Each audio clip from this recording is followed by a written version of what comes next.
انتظرنا طويلا رغم معرفتنا المسبقة بأن القائمة لن تعرف مفاجآت كبيرة، والأسماء المرشحة للتواجد واضحة بنسبة كبيرة، والشك كان حول عدد قليل جدا فقط. القائمة التي اختارها جمال بالماضي للمشاركة في كأس إفريقيا للأمم أراها منطقية، ولا يوجد في خياراتنا أفضل من هؤلاء بكثير، رغم رغبة البعض في مشاهدة إكس على حساب إغراق.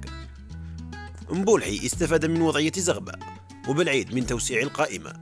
بن ناصر يعود بعد غياب طويل، والناس استفاد من حالة بوعناني، وبالليل منحت له الفرصة التي يبحث عنها.